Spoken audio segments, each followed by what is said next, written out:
আসসালামু আলাইকুম। পবিত্র ঈদ উল আজহার চতুর্থ দিন আজকে আমরা গোসাইজয়ের ওয়ালটন খামারবাড়িতে বেড়াতে আসি। ওয়ালটন খামারবাড়ি সাধারণত সব দিনই খোলা হয় না, কিন্তু পবিত্র ঈদ উল আজহা উপলক্ষে আজকে বা ঈদের এই কয়েকটা দিন খোলা হয়েছে। যেহেতু এটা সবসময় খোলা থাকে না বা ওপেন সবার জন্য থাকে না, তাই পবিত্র ঈদ অথবা অন্য কোনো উৎসবের দিন এটা খোলা হয়। তাই ঈদ উপলক্ষে আজকে এখানে আমরা অনেক মানুষের উপস্থিতি দেখতে পাচ্ছি।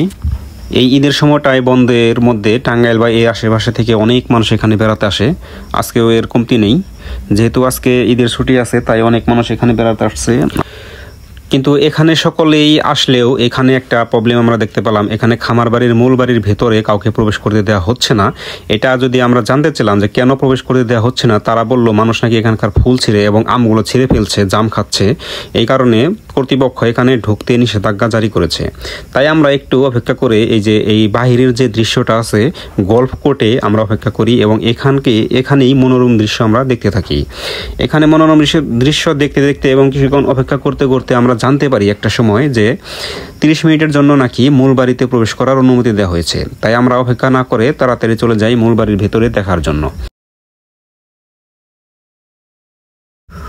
মূলবাড়ির ভিতরে ঢুকেই মূলবাড়ির যে প্রধান আকর্ষণ কৃত্রিম টিলা, সেই টিলার উপরে আমরা ওঠার জন্য চলে যাই। মূলত ওয়ালটন খামারবাড়ির এই টিলাটি হচ্ছে প্রধান আকর্ষণ, কারণ এই টিলা থেকে নাকি উপরের যে দৃশ্য, উপর থেকে নিচের দিকে তাকালে যে প্রাকৃতিক দৃশ্য বা ওয়ালটন খামারবাড়ি পুরোটাই দেখা যায়। এই কারণে এই টিলাটি হচ্ছে আকর্ষণের মূল কেন্দ্রবিন্দু। ফাইনালি আমরা এই টিলাতে উঠে গেলাম এবং এখানে যে ভিউটা দেখতে পেলাম সেটা চমৎকার। সত্যি এই টিলার থেকে ওয়ালটন খামারবাড়িটা মনে হয় আমরা পাখির চোখ থেকে দেখছি, যা ছিল অসাধারণ। উপরে যেটা দেখতে পারলাম ওয়ালটন খামারবাড়ি নিচে থেকে যতটা না ভালো দেখা যায়, উপরে আসার পরে তার চেয়ে অনেক দ্বিগুণ বেশি ভালো দেখা যায়।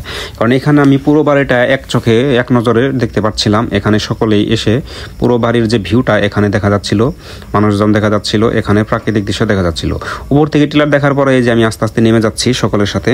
নেমে যাওয়ার পরে এই যে ওয়ালটনের মূল বাড়ির দিকে আমরা এগিয়ে যাচ্ছি। এদের যে পুকুর, এটাও একটা আকর্ষণের কেন্দ্রবিন্দু। পুকুরে এখানে ফোয়ারা আছে। এই যে আমরা আসার পরে ফোয়ারাটা তারা চালু করে দিল এবং অনেক সুন্দর একটা দৃশ্য আমরা দেখতে পেলাম। এটা একটা মন ভালো করার মতো। যাই হোক, এটা অনেক সুন্দর ছিল। আরেকটু গিয়ে দেখতে পেলাম মিনি চিড়িয়াখানা। অ্যাকচুয়ালি এখানে কয়েকটা পাখি আছে, উট পাখি। তারপরে এখানে হরিণও পালা হচ্ছে। এখানে তারা হরিণের আবাসস্থল সৃষ্টি করেছে। আর এই যে ইমু পাখিও আছে এখানে। এই কয়েকটা পাখি মূলত এখানে মূল বাড়িতে প্রবেশ করতে দিতে চায় না, কারণ হচ্ছে এখানকার যে আম এত নিচুতে যেন পোলাপান দুষ্টামি করে ছিঁড়ে ফেলে, এই কারণে প্রবেশ করতে দিতে চায় না। যাই হোক, আমরা পুরো বাড়িটা ঘুরে দেখলাম। এখন আমরা চলে যাব। সামনে এসে আমরা দেখলাম এই যে টিলার যে কৃত্রিম ঝর্ণা তৈরি করা হয়েছে, সেই ঝর্ণাটি তারা স্টার্ট করে দিয়েছে আমাদের দেখার জন্য। সবচেয়ে আমাদের বেশি ভালো লাগছে এই যে অস্ট্রেলিয়ান বা নিউজিল্যান্ড গরুগুলো দেখে। অস্ট্রেলিয়া বা নিউজিল্যান্ডের মতো করে এখানে মুক্তভাবে গরুগুলো লালন পালন করা হয়, যা ছিল সত্যি অসাধারণ।